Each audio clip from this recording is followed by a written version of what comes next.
Good afternoon my YouTube family, my old friends, welcome back to my channel. मैं आ गई हूँ फिर से अपने टाइम पे, बच्चे भी आने वाले हैं तो शॉर्ट्स वीडियो मैं भी अपलोड करके आई हूँ। नया तो बनाकर मैंने अभी प्राइवेट किया है, मैं कल करूँगी उसे अपलोड, क्योंकि मुझे जाना था बैंक और मुझे जाना था एक डेंटिस्ट के पास भी, लेकिन 2 मन थे, जाऊँ नहीं जाऊँ, क्योंकि सुबह का सबका काम पूरा करते करते ना बहुत देर हो जाती है, पूजा पाठ को भी बहुत देर हो जाती है। और आज तो वैसे भी थर्सडे था ना, तो मुझे अपनी पूजा पाठ और कथा का काम भी करना था।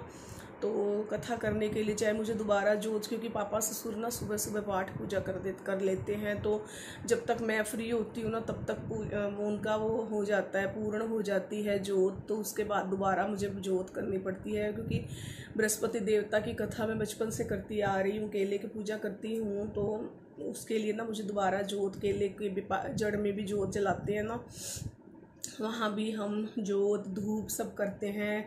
चने की दाल गुड़ उसको चढ़ाते हैं केले के वृक्ष की जड़ों में, और उनको पीले चंदन का तिलक करते हैं। और मंदिर में भी भगवान विष्णु को, श्री कृष्ण को और जल के लोटे को सबको तिलक करते हैं पीले चंदन का। तो बहुत सारा काम हो जाता है, चाहे 2 मिनट की कथा, छोटी कथा पढ़ो या बड़ी पढ़ो, लेकिन एक जिम्मेदारी होती है ना, वो निभाना। नहीं तो बिना जोत किए भी कई बार सुबह हो चुकी है, ठीक है, बड़ों ने कर दी तो हम बैठ कर पूजा पाठ कर लेते हैं। तो लेकिन आज ना मन अजीब सा मन हो रहा था, बहुत 2 मन थे, जाऊँ नहीं जाऊँ, 50 बार सोचा मैंने, तैयार भी हो गई मैं जाने के लिए बिल्कुल, पर लेकिन पता नहीं अंदर से ना मन नहीं उठ रहा। तो मुझे लगता है आज मेरा काम भी सफल नहीं होता। मुझे बहुत दिनों से काम मेरा पेंडिंग पड़ा हुआ है, बैंक का मुझे जाना था और डेंटिस्ट का भी ना, क्योंकि मेरा ना यहाँ पे एक दांत पे कैप लगा हुआ है और वो ना ये वाला, और वो उतर गया था बहुत दिन पहले, तो मैं उसे लगवाने गई थी बड़ी मुश्किल से हिम्मत करके, तो लगा नहीं, वो ठीक से नहीं लगा अपनी जगह पे। तो उसके जो भी खाती हूँ ना, तो पार्टिकल्स फूड के उसके अंदर फंस जाते हैं, तो दिक्कत हो रही है। और यहाँ एक टीथ को ना फिल करवाना था, दोनों का काम डॉक्टर ने किया, लेकिन वो ठीक से हुआ नहीं, उसमें भी अभी भी सेंसिटिविटी है। कोई चाय वगैरह पीती हूँ ना तो यहाँ पे लगती है वो दाढ़ के अंदर, तो ये दोनों उसको भी दोबारा फिल करवाऊँगी। हाँ, वैसे डेंटिस्ट ने बोला भी था कि 2 दिन तक वेट करो, और उसके बाद भी ठीक से नहीं होना फिर तो दोबारा ठीक कर देंगे उसे। तो बेटे को वो चिकन पॉक्स हुआ था, उस वजह से मैं जा भी नहीं पाई थी, बहुत दिन हो गए अब। तो आज मैं सोच रही थी मैं पहले उधर चली जाऊँ डेंटिस्ट के पास, वहीं से सीधा ऑटो हायर करके मैं बैंक चली जाऊँगी, लेकिन नहीं जा पाई। कोई बात नहीं, अब तो रह ही गया, अब तो बच्चे आने वाले हैं। तो देश की सेवा, देश की जो भक्ति है, राष्ट्र भक्ति है, हमारी देश प्रेम है, वो हमारे बिहेवियर से, हमारी बातों से, हमारे स्वाभिमान में झलकता है। हमें अभिमान है, हमें गुरूर है, गर्व है, हमें स्वाभिमान है हमारे देश का कि हम भारत के नागरिक हैं। तो इन दिनों में बहुत सारे हमारे जो रैली निकाली जा रही हैं, तिरंगा झंडा के प्रेम में जो गीत गाए जा रहे हैं, उनके साथ हम भी हैं, हम भी नमन करते हैं अपने तिरंगे झंडे को। एक जगह मैंने सोल्जर्स की तस्वीर पे लिखा हुआ पढ़ा है कि वतन से प्यारा कोई सनम नहीं होता, वतन से बड़ा कोई सनम नहीं होता, और तिरंगे से बड़ा, तिरंगे से अच्छा कोई कफन नहीं होता।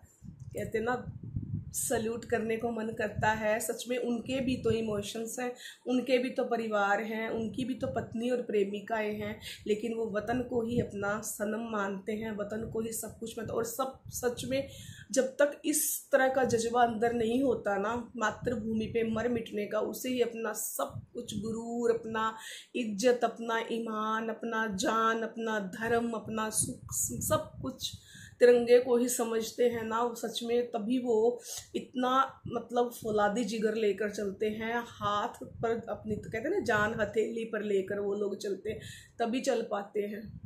बहुत प्यारी बात, बहुत अच्छा लगा मुझे वो पढ़ के कि वतन से प्यारा कोई सनम नहीं होता और तिरंगे से प्यारा कोई कफन नहीं होता। Very nice. क्लैपिंग करने का मन करता है, बहुत जोश होता है दिल में। इन चीज़ों को पढ़ के हम लोग तो नहीं कर सकते, लेकिन देशभक्ति की भावना अपने आप दिल में उठती है, खुशी होती है देखकर, बहुत गुरूर होता है, बहुत ही अपने आप को प्राउड फील करते हैं हम कि हम भारत के नागरिक हैं। पूरी दुनिया को जो धर्म का ज्ञान देने वाला, सारी संस्कृतियों को अपने अंदर समाहित करने वाला और सभी देशों का जो गौरव है ना, सबसे बड़ा हमारा भारत देश है। महाशक्ति है, आज अपने आप में एक बड़ी शक्ति है, किसी की आवश्यकता नहीं है, कोई धमकी देने वाले ना खुद ही परास्त हो जाते हैं। इस देश की जो आन बान और शान है ना, सभी संस्कृतियाँ एक साथ मिली हुई हैं। यहाँ पर सभी धर्मों के लोग रहते हैं। कहते सर्वधर्म, सब धर्मों का सम्मान है। यहाँ पर सभी के त्यौहार मनाए जाते हैं। हर किसी को, हर धर्म के नागरिक को यहाँ पे जो रहने का अधिकार है। तो यही चीज़ें हैं, यही इसकी अखंडता है और एकता का इसका जो स्रोत है सबसे बड़ा यही है कि विभिन्नता में एकता है ना। तो इस चीज़ को हम समझते हैं कि हजारों संस्कृतियां यहाँ पर आकर यहाँ पर बसी और उन्होंने खूब मतलब इस देश को लूटा भी और सीखा और हमसे लेकर चली गई, लेकिन इस देश का कुछ नहीं बिगड़ा। यूनान, मिस्र, रोमा सब मिट गया जहाँ से है। बात कुछ ऐसी की हस्ती मिटती नहीं हमारी। क्यों नहीं मिटती? क्योंकि अपने लिए नहीं सोचता है। हमारा जो देश है ना, अपने लिए नहीं सोचता है। हमारा देश सबके लिए सोचता है। हमारे देश को सबका सम्मान करना आता है, हर एक संस्कृति का, हर एक धर्म का, सबके भगवानों का सम्मान करते हैं हम। बेशक ईश्वर एक है, लेकिन जो भी जिस रूप को भी हम प्यार करते हैं, सब अलग अलग, सबके क्या बोलते हैं, आदर्श जो भगवान होते हैं, हमारे इष्ट जो होते हैं, अलग अलग होते हैं। सबके सबका सम्मान है यहाँ पर। बस बशर्ते कि हमसे कोई पंगा नहीं ले, हमें कोई बिना वजह नुकसान नहीं पहुंचाए। जैसे ही हमारी एकता, अखंडता, हमारी संप्रभुता को किसी ने भी उंगली साधी तो हम उसकी उंगली को ही तोड़ देंगे। ये जज्बा हमारे देश के नागरिकों में है और हमारे जो सेना है वो लगी हुई है, डटी हुई है अपनी ड्यूटी पर उसी दिन से, और हमेशा वो तो अपनी ड्यूटी पर तैनात रहते हैं। लेकिन उन लोगों के लिए जो शहीद हो गए हमारे देश में लड़ते हुए, या फिर आतंकवादियों की गोलियों का शिकार हुए, जो निर्दोष लोग थे, जिनकी तो जुम्मा 4-6 दिन पहले ही शादी हुई थी। सच में उन्होंने क्या देखा। लेफ्टिनेंट जी की जो पत्नी है, मैंने उनका जो बयान सुना ना, मुझे बहुत दुख हुआ। देखो, छोटी लड़की है, अपने हस्बैंड को 6 दिन तक अब उसके साथ रही है, उसे प्यार करती है और वो उसे छोड़कर हमेशा के लिए चला गया। जब उसे शादी के लिए बोला जा रहा है तो वो ये कहती मैं तो विनय से प्यार करती हूँ और उससे करती रहूँगी, जबकि उसके इन लॉज ने उसे परमिशन दे दी है, दूसरी शादी के लिए ऑफ़र आया है, लेकिन वो नहीं मान रही है। तो छोटी सी एज है और सारी ज़िंदगी है उसके सामने पहाड़ जैसी, उसे हक है अपनी ज़िंदगी जीने का, लेकिन उसकी ये कुर्बानी, उसका ये जो त्याग है, वो बलिदान जो है ना, वो बेकार नहीं जाएगा। याद रखेंगे भारतवासी। हाँ, उसकी ज़िंदगी के दुख पर तो कोई फ़र्क नहीं पड़ेगा, हम याद रखें या भूल जाएं, लेकिन अगर हम सच में भारतीय हैं ना, अगर हमारे अंदर दिल है तो हम सब याद रखेंगे। सबका याद है ना, कहते ना, जरा आँख में भर लो पानी और याद करो कुर्बानी। हम तो पिछली बातों को भी नहीं भूल पाए जो हमारे जन्म से पहले हो चुकी थी, और आज हम आंखों के सामने देख रहे हैं ना, तो उसे कैसे भूल सकते हैं ना। किताबों में पढ़ी हुई बातें भी तो हम नहीं भूले, अब जो हमारी आंखों के सामने घटित हो रही हैं रोज़, उसे कैसे भूल सकते हैं। और हम इस देश के नागरिक हैं, हम कैसे भूलेंगे उसको। तो ध्यान रखिए, सब जो भी सरकार जो रूल निर्धारित करती है, मैंने कल वाले वीडियो में भी बताया था कि हमें ऐसा कोई वीडियो नहीं बनाना है जहाँ से हमारी सेना के बारे में, कहाँ पर कौन है, हमारे किसी ऑफिसर के बारे में, या फिर हमारी जो सेना का जो भी ट्रैफिक कहीं से भी गुजर रहा है तो किसी को वीडियो बनाकर पोस्ट नहीं करना है, क्योंकि हमारे इस देश की सुरक्षा को खतरा हो सकता है। तो इन चीज़ों का ध्यान रखना है, सभी रूल्स हमें फॉलो करने हैं, लेकिन देश के साथ हैं।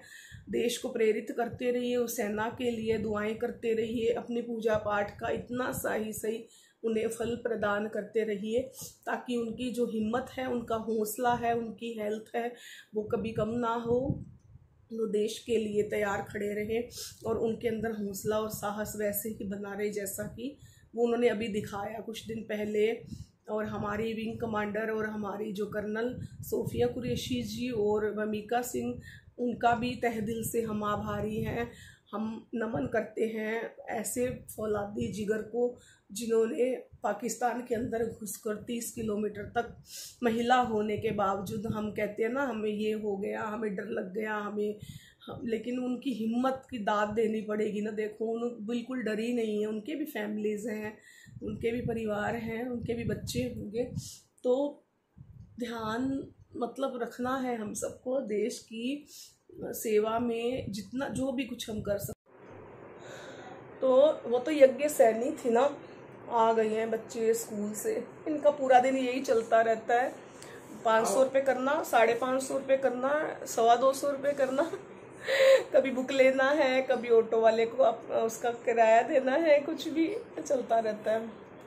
तो वो तो यज्ञ सैनी थी ना, तो उसके लिए तो इतनी है कि दृष्टि से देखना ही नहीं चाहिए था। और सब पति चुप रहे। धृतराष्ट्र ये कहकर मुकर गए कि मुझसे नहीं पूछा। भीष्म ये कह के रुक गए कि मुझ तो हस्तिनापुर की रक्षा के लिए मैंने तो प्रण लिया है, तो मैं तो बोल नहीं सकता, मैं तो कौरवों का अनाज खाता हूँ। तो क्या एक स्त्री की मर्यादा की रक्षा का किसी पर उत्तरदायित्व नहीं है? धिक्कार है उनकी जिंदगी पर, धिक्कार है, क्योंकि वो पराई ही होती है। चाहे वो द्वापर की बात हो, चाहे वो त्रेता की बात हो, और चाहे आज के कलयुगी, चाहे मर जाए, चाहे कुछ भी कर ले, कुछ भी दे दे, कुछ भी त्याग कर दे, सारी जिंदगी अपनी दे दे, बलिदान कर दे, सबकी सेवा कर दे, जीवन भर चुप रह कर गुजार दे या फिर लड़के गुजारे, कुछ भी कर ले, लेकिन स्त्री का ना तो अपना कोई घर है, ना मायका अपना होता है, शादी के बाद ना ससुराल अपना होता है। तो वो तो पराई है, पिता के घर में, पराई घर की है, पराई घर में आ जाएगी तो ये तो पराई घर से आई है। तो रियल में उसका अपना घर कौन सा है? उसकी रक्षा का दायित्व किस पर है? उसे खिलाने की जिम्मेदारी किस पर है? जब हर कोई उसे सुनाना शुरू कर देता है तो उसकी जिम्मेदारी आखिर कौन लेगा? क्या अगले जन्म में क्या भगवान उन लोगों को सजा नहीं देंगे जिन्होंने एक पराये घर से आई हुई निर्दोष कन्या को इतना सताया हो, उसका मन दुखाया हो? हर कोई चुप हो गया। वो द्रोणाचार्य कुल गुरु कृपाचार्य के पास गई, उन्होंने भी कोई आंसर नहीं किया द्रौपदी को।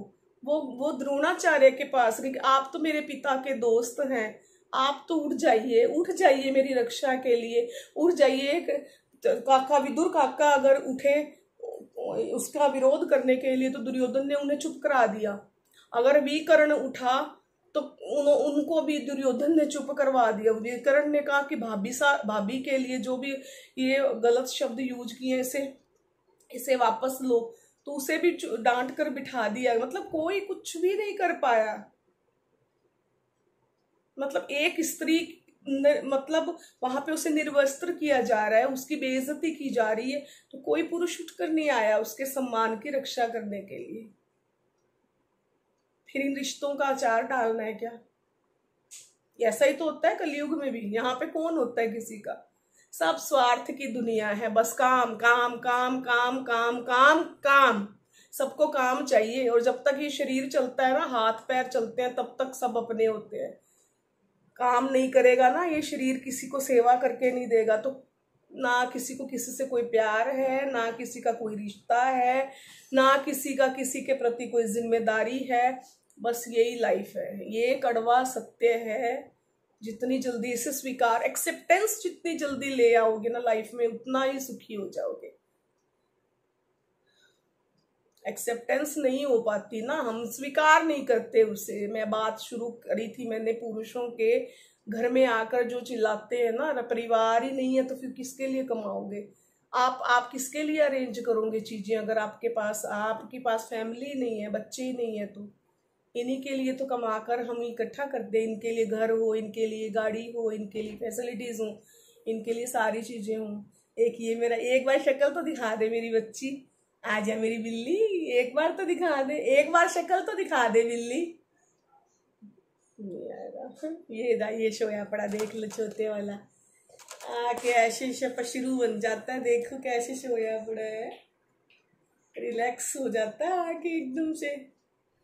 लेकिन ये बड़ा है ना जो मेरा, ये तो बात वीडियो के सामने ही नहीं आता, जैसे उसकी तो शान में फ़र्क हो जाएगा अगर वो अपनी शक्ल दिखा देगा ना, अजीब से दिमाग का है वो, नहीं आएगा। चलिए ठीक है, thank you so much my old friends.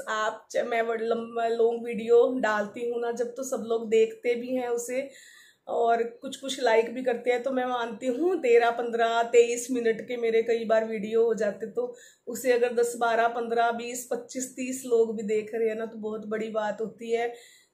कौन किसी को सुनना पसंद करता है, कोई बात किसी को अच्छी लगती है तो कोई सुनता है ना, तो ठीक है। मुझे अच्छा लगता है इस तरह की डिस्कशन करना, क्योंकि एक तो मेरा जो पेशा है वो टीचिंग रहा है, तो एक्सप्लेन करना, बात को गहराई से समझकर उसे दूसरों के अंदर उतारना, उसे समझाना, और ना समझ तो कोई नहीं है, लेकिन किसी चीज को ना दूसरों के सामने हम प्रस्तुत करते हैं ना, तो कई बार हम पूरी महाभारत देख ली लेकिन इतना गौर नहीं करते हैं लोग, देखते हैं ना, तो मतलब मैं ये मानती हूँ जो गहरा सोचता है ना, जो जानता है इन चीजों को, जिनके अंदर समझ होती है, फिर जो स्वयं भुगतता है, एक्सपीरियंस होता है ना, वो ही दूसरों के सामने एक्सप्लेन करना चाहता है, तो इसलिए अच्छा लगता है मुझे। मैंने इन चीज़ों को गहराई से देखा है, बचपन से सत्संग सुन के बड़ी हुई हूँ, भजन कीर्तन में मेरा पूरा बचपन बीता है, भजन गाना बजाना,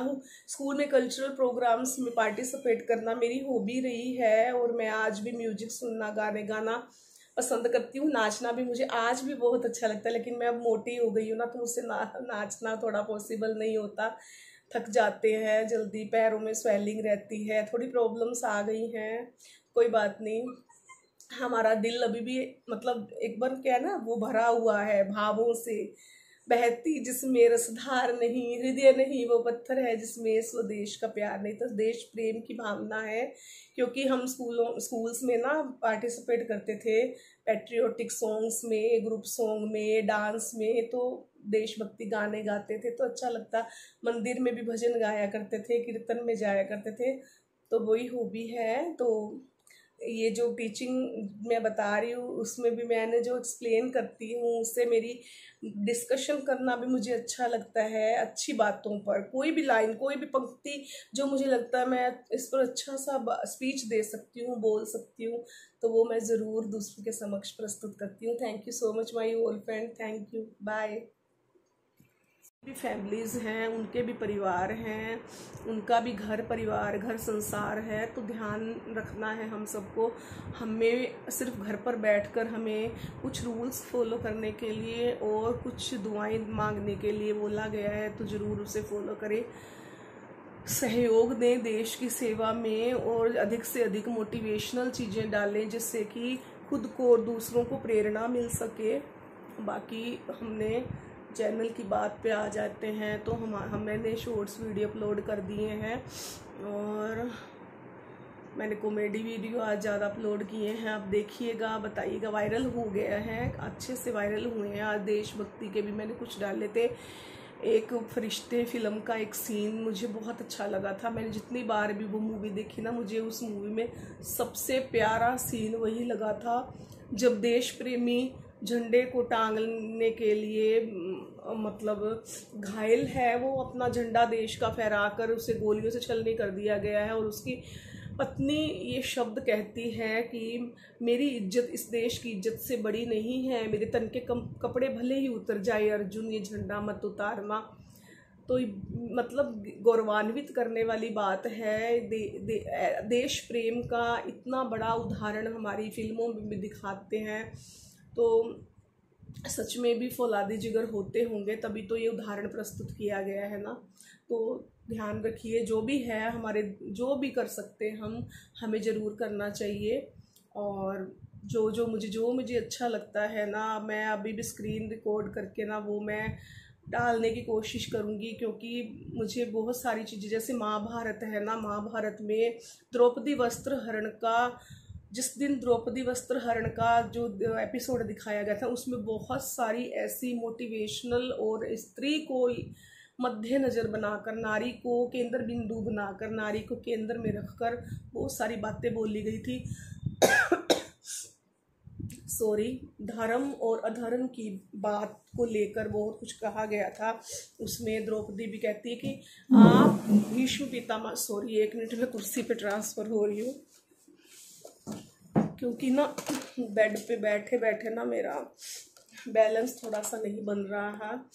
तो द्रौपदी वस्त्र हरण में अगर हम खाली इस शब्द को देखें ना, तो दूसरों को ये लगता है कि द्रौपदी वस्त्र हरण में ऐसा क्या है। लेकिन द्रौपदी वस्त्र हरण पूरे महाभारत में ना एक ऐसा एपिसोड है, मैं भूल गई 107 नंबर है या मुझे ठीक से याद नहीं है, मैं देखकर फिर बताऊंगी कल के वीडियो में। तो मैं उसका कुछ पार्ट्स में अपने चैनल पर अपलोड करूंगी। बहुत अच्छा लगता है मुझे जब द्रौपदी भीष्म पितामह से कहती है कि पितामह आपके चुप होने का मतलब ये क्या यह नहीं है कि आप अधर्म की छाम, अधर्म की वृक्ष के नीचे खड़े हैं, पितामह उठ जाइए। तो वो कहता है ना पुत्री, नो गुस्सा आता है द्रौपदी कि नहीं, मुझे अपनी जुबान से, अपनी जीवा से ना पुत्री मत कहिए, कदाचित मैं आपकी पुत्री रही होती तो इस तरह आपने मुझे मेरी साड़ी खींचने का ये भयानक दृश्य देखते ना रह गए होते। सच में ससुर देख सकता है क्या एक पिता के सामने उसकी पुत्री की साड़ी उतर रही हो, क्या वो देख लेगा? नहीं देख सकता। सभी ने जुबान बंद रखी। धृतराष्ट्र ये कहकर मुकर गया।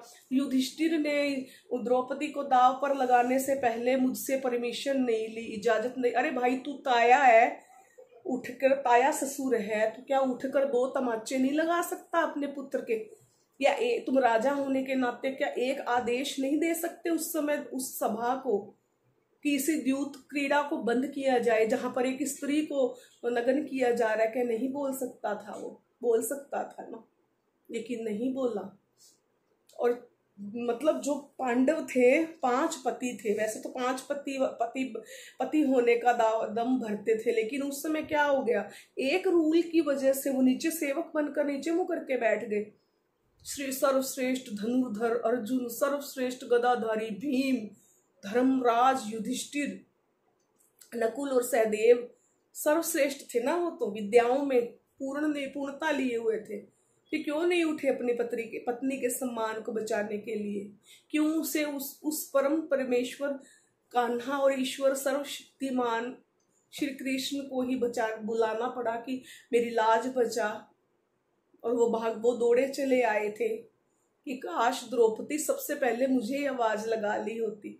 तो ये ही हमारे जो इष्ट, हमारे परम पूज्य, हमारे जो आराध्य है ना, यही तो उनकी सबसे बड़ी जो है उपलब्धि है कि उन्होंने समय पर आकर धर्म की रक्षा की। वैसे तो द्रौपदी को कई लोग हैं एक ही दृष्टि से, कुछ लोगों ने देखा, महाभारत में भी हम देखते हैं कि जो कौरव सेना थी, कौरव जो थे वो बहुत गलत नजर से उससे देखते थे द्रौपदी से कि इसके 5 पति हैं, लेकिन वो भी उसके सतयुग से चली आ रही किसी कथा की वजह से थे। तो वो तो अग्नि से पैदा हुई यज्ञ कन्या थी, वो यज्ञ सैनी थी। वो कहाँ पवित्र हो सकती थी? वो तो यज्ञ सैनी थी। इन चीजों को समझने के लिए ना ज्ञान के चक्षुओं की जरूरत होती है। बेटे का फोन आ रहा है, 1 मिनट के लिए मैं अपना वीडियो बंद करती